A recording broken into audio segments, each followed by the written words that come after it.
ಇಲ್ಲಿಯ ಜನರು ಗುಲಾಮತನದ ರಾಜಕೀಯದಿಂದ ಮುಕ್ತಿ ಪಡೀಲಿಕ್ಕಾಗಿ ಒಂದು ಹಾತೊರಿತಾ ಇದ್ದಾರೆ, ಒಂದು ಪರ್ಯಾಯಕ್ಕಾಗಿ.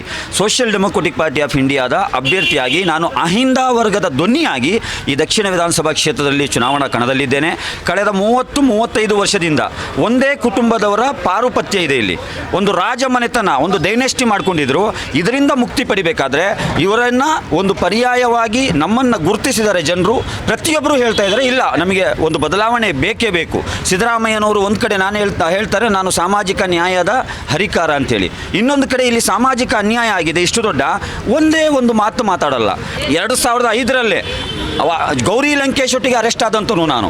ಆ ಸೌಹಾರ್ದ ಕೇಂದ್ರವನ್ನು ಸೌಹಾರ್ದ ಕೇಂದ್ರವಾಗಿ ಉಳಿಸ್ಕೊಳ್ಬೇಕಂತೇಳಿ ಅಲ್ಲಿಂದ ನನ್ನ ಹೋರಾಟದ ಬದುಕು ಪ್ರಾರಂಭ ಆಗಿದೆ. ಈ ದಾವಣಗೆರೆಯನ್ನು ಶಾಮನ್ಗೆರೆ ಅಂತ ನೀವು ಹೆಸರು ಇಟ್ಕೊಂಡಿದ್ದರೆ ನಾವ್ಯಾರು ಚುನಾವಣೆಗೆ ಬರ್ತಾ ಇರಲಿಲ್ಲ ಸರ್. ರಾಜಮನೆತನದಲ್ಲಿ ನೀವು ನಡೆಸ್ಕೊಂಡು ಹೋಗ್ಬೋದಿತ್ತು ಇನ್ನೊಂದು 50 ವರ್ಷ. ಇದು ಡೆಮೋಕ್ರಸಿ.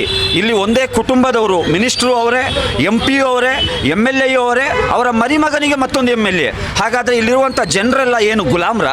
ದಾವಣಗೆರೆ ದಕ್ಷಿಣದಲ್ಲಿ ಉಪಚುನಾವಣೆಗೆ SDPಯಿಂದ ನೀವು ಅಭ್ಯರ್ಥಿಯಾಗಿ ಹೇಗಿದೆ ಚುನಾವಣೆ ಕಣ ಹೇಗಿದೆ, ಮತ್ತು ನಿಮ್ಮ ಪ್ರಚಾರ ಮತ್ತು ತಂತ್ರಗಳೇನಿದೆ ಸರ್? ಈಗಾಗಲೇ ನಾನು ಜಸ್ಟ್ ನಾಮಿನೇಷನ್ನ ಪರಿಶೀಲನೆ ಇತ್ತು, ಸ್ಕ್ರೂಟನಿ ಇತ್ತು, ಅದನ್ನು ಮುಗಿಸ್ಕೊಂಡು ಬಂದಿದ್ದೇನೆ. ನಾಮಪತ್ರ ನಂದು ಅಕ್ಸೆಪ್ಟ್ ಆಗಿದೆ. ನಾನು ಇಲ್ಲಿಯ ದಕ್ಷಿಣ ವಿಧಾನಸಭಾ ಕ್ಷೇತ್ರದ ಮತದಾರರ ಹೃದಯದಲ್ಲಿ ನಾನಿದ್ದೇನೆ. ನನ್ನ ಹೃದಯ ಅವರ ಹೃದಯದಲ್ಲಿದೆ, ಅವರ ಹೃದಯ ನನ್ನ ಹೃದಯದಲ್ಲಿದೆ. ಯಾಕಂದರೆ ಇಲ್ಲಿಯ ಒಡನಾಟ ನನಗುಂಟಲ್ಲ. ಇಲ್ಲಿಯ ಜನರು ಗುಲಾಮತನದ ರಾಜಕೀಯದಿಂದ ಮುಕ್ತಿ ಪಡೀಲಿಕ್ಕಾಗಿ ಒಂದು ಹಾತೊರಿತಾ ಇದ್ದಾರೆ, ಒಂದು ಪರ್ಯಾಯಕ್ಕಾಗಿ.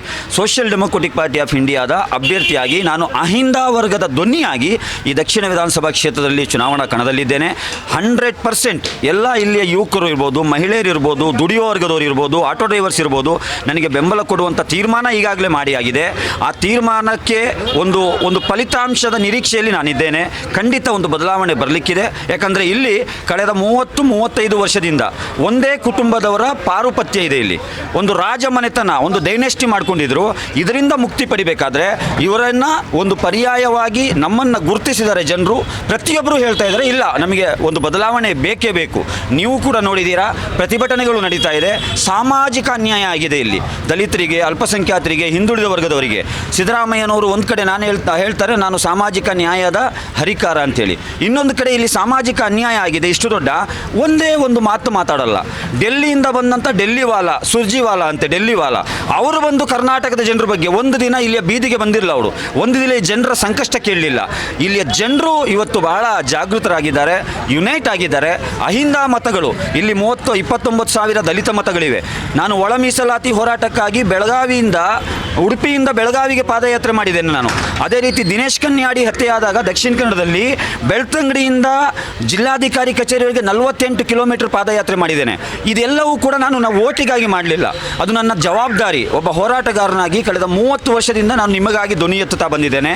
ಎಲ್ಲ ವರ್ಗದ ಸಮಸ್ಯೆಗೆ ನಾನು ಹೋರಾಟಕ್ಕೆ ಧುಮುಕಿದ್ದೇನೆ, ಜೈಲಿಗೂ ಹೋಗಿದ್ದೇನೆ, ಕೇಸು ಹಾಕಿಸ್ಕೊಂಡಿದ್ದೇನೆ. ಬಾಬಾ ಬುಡೇನ್ಗಿರಿ ಅಂತ ಹೋರಾಟದಲ್ಲಿ 2005ರಲ್ಲೇ ಗೌರಿ ಲಂಕೇಶ್ ಒಟ್ಟಿಗೆ ಅರೆಸ್ಟ್ ಆದಂತನು ನಾನು. ಆ ಸೌಹಾರ್ದ ಕೇಂದ್ರವನ್ನು ಸೌಹಾರ್ದ ಕೇಂದ್ರವಾಗಿ ಉಳಿಸ್ಕೊಳ್ಬೇಕಂತೇಳಿ ಅಲ್ಲಿಂದ ನನ್ನ ಹೋರಾಟದ ಬದುಕು ಪ್ರಾರಂಭ ಆಗಿದೆ. ಹಾಗಾಗಿ ದೊಡ್ಡ ನಿರೀಕ್ಷೆಗಳಿವೆ.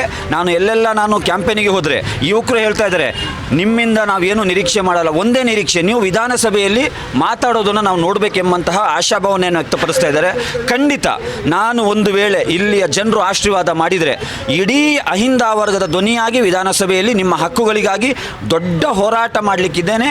ಅಲ್ಲಿ ನಿಮ್ಮ ಹಕ್ಕುಗಳನ್ನು ತಂದು ನಿಮಗೆ ಕೊಡಿಸ್ಲಿಕ್ಕಿದ್ದೇನೆ ಎಂಬಂತಹ ಸಂದೇಶವನ್ನು ನಿಮ್ಮ ವಾಹಿನಿ ಮುಖಾಂತರ ಇಲ್ಲಿಯ ಮತದಾರರಿಗೆ ನಾನು ತಲುಪಿಸ್ತಾ ಇದ್ದೇನೆ. ಸರ್, ಈಗ 14 ಹೆಚ್ಚು ಅಲ್ಪಸಂಖ್ಯಾತ ಅಭ್ಯರ್ಥಿಗಳಿದ್ದಾವೆ. ಸೊ ಇದರಿಂದ ಅಲ್ಪಸಂಖ್ಯಾತರಿಗೆ ಈ ಚುನಾವಣೆಯಲ್ಲಿ ಶಾಸಕ ಸ್ಥಾನ ಸಿಗಬೇಕು ಅನ್ನೋ ಕೂಗಿಗೆ ಹಿನ್ನಡೆ ಆಗಲ್ವಾ? ಒಮ್ಮತದ ಅಭ್ಯರ್ಥಿಯನ್ನು ಹಾಕ್ಬೋದಿತ್ತಲ್ಲ? ನೋಡಿ ಸರ್, ಒಂದು ಡೆಮೋಕ್ರಸಿಯಲ್ಲಿ, ಪ್ರಜಾಪ್ರಭುತ್ವ ವ್ಯವಸ್ಥೆಯಲ್ಲಿ ಎಲ್ರಿಗೂ ಕೂಡ ರೈಟ್ಸ್ ಇದೆ, ನಾಮಿನೇಷನ್ ಹಾಕಲಿಕ್ಕೆ ರೈಟ್ಸ್ ಇದೆ. ನಾವು ಯಾರನ್ನು ತಡೀಲಿಕ್ಕಾಗಲ್ಲ. ನಾನು ನೋಡಿದ ಮಟ್ಟಿಗೆ 38 ಏನೋ ನಾಮಪತ್ರ ಆಗಿದೆ. ಅದರಲ್ಲಿ ನಾಳೆ ನಾಡಿದ್ದು 2 ದಿನದಲ್ಲಿ ಎಷ್ಟು ಫೀಲ್ಡಲ್ಲಿ ಇರ್ತಾರೆ ಎಂಬಂಥದ್ದು ಕ್ಲಾರಿಟಿ ಆಗ್ತದೆ. ಅದು ಏನೇ ಇದ್ದರೂ ಕೂಡ ಫೀಲ್ಡಲ್ಲಿರುವಂಥದ್ದು ಎರಡೇ. ಒಂದು ಸಮರ್ಥನ ಅಸಮರ್ಥನ ಜನರು ಡಿಸೈಡ್ ಮಾಡಿ, ನಾನು ಹೇಳಲ್ಲ. ಇನ್ನೊಂದು SDP ಇದೆಲ್ಲ ಇದೇ ಚರ್ಚೆ ಇರುವಂಥ ಜನಮಾನಸದಲ್ಲಿ ಡೈರೆಕ್ಟ್ ನೇರ. ಯಾಕಂದರೆ ಇಲ್ಲಿ ನಾನು ಹೇಳೋದ್ನಲ್ಲ, ಒಂದು ಡೈನೆಸ್ಟಿಯಾಗಿ ಏನು ಮಾಡ್ಕೊಂಡಿದ್ರು, ಈ ದಾವಣಗೆರೆಯನ್ನು ಶಾಮನ್ಗೆರೆ ಅಂತ ನೀವು ಹೆಸರು ಇಟ್ಕೊಂಡಿದ್ದಿದ್ರೆ ನಾವ್ಯಾರು ಚುನಾವಣೆಗೆ ಬರ್ತಾ ಇರಲಿಲ್ಲ ಸರ್. ರಾಜಮನೆತನದಲ್ಲಿ ನೀವು ನಡೆಸ್ಕೊಂಡು ಹೋಗ್ಬೋದಿತ್ತು ಇನ್ನೊಂದು 50 ವರ್ಷ. ಇದು ಡೆಮೋಕ್ರಸಿ. ಇಲ್ಲಿ ಒಂದೇ ಕುಟುಂಬದವರು, ಮಿನಿಸ್ಟ್ರು ಅವರೇ, MP ಅವರೇ, MLA ಅವರೇ, ಅವರ ಮರಿಮಗನಿಗೆ ಮತ್ತೊಂದು MLA. ಹಾಗಾದರೆ ಇಲ್ಲಿರುವಂಥ ಜನರೆಲ್ಲ ಏನು ಗುಲಾಮ್ರ? ಇವ್ರಿಗೇನು ಆಸೆ ಇಲ್ವಾ? ಇವರೆಲ್ಲ ರಾಜಕೀಯ ಸನ್ಯಾಸಿಗಳ? ಇವರು ಆಲೋಚನೆ ಮಾಡಬಾರ್ದ ಪರ್ಯಾಯದ ಬಗ್ಗೆ? ಈ ಡೈನೆಸ್ಟಿಯಿಂದ ಹೊರಗೆ ಬರಬೇಕು, ಗುಲಾಮತನದಿಂದ ಹೊರಗೆ ಬರಬೇಕಾದ್ರೆ ನಾಮಿನೇಷನಲ್ಲಿ ಎಷ್ಟು ಜನರಿದ್ದಾರೆ ಅದು ಇಂಪಾರ್ಟೆಂಟ್ ಅಲ್ಲ, ಫೀಲ್ಡಲ್ಲಿ ಯಾರ ನಡುವೆ ಹೆಚ್ಚು ಸ್ಪರ್ಧೆ ಇದೆ. ನೀವು ಮಾಧ್ಯಮ ಮಿತ್ರರೇ ಅದನ್ನು ಹೈಲೈಟ್ ಮಾಡಿ. ನಾನು ಹೇಳಿದ್ರೆ ಅದು ಅತಿಶಯೋಕ್ತಿ ಆಗ್ತದೆ. ನಾನು ಫೀಲ್ಡಲ್ಲಿದ್ದೇನೆ, ಇಲ್ಲಿ ಜನರ ನಾಡಿ ಮಿಡಿತವನ್ನು ಅರ್ತಿದ್ದೇನೆ. ಅದರಲ್ಲೂ ಒಂದು ಅಂಡರ್ ಕರೆಂಟ್ ಏನಿದೆ ಅದು ಈ ಬಾರಿ ಮತವಾಗಿ ಕನ್ವರ್ಟ್ ಆಗಿ SDPI ಸಾಮಾಜಿಕ ನ್ಯಾಯಕ್ಕಾಗಿ, ಅಹಿಂದ ಮತಗಳ ಹಿತಕ್ಕಾಗಿ, ಅಹಿಂದ ವರ್ಗಗಳ ಅಭಿವೃದ್ಧಿಗಾಗಿ, ವಿಶೇಷವಾಗಿ ದಾವಣಗೆರೆಯ ಮಹಿಳೆಯರು, ಮಕ್ಕಳು, ವಿದ್ಯಾರ್ಥಿಗಳು, ದುಡಿಯುವ ವರ್ಗದವರು ಇವರ ಧ್ವನಿಯಾಗಿ ನಾನು ವಿಧಾನಸಭೆಗೆ ಪ್ರವೇಶ ಮಾಡುವಂತಹ ಎಲ್ಲ ಲಕ್ಷಣಗಳು ಗೋಚರಿಸ್ತಾ ಇದೆ.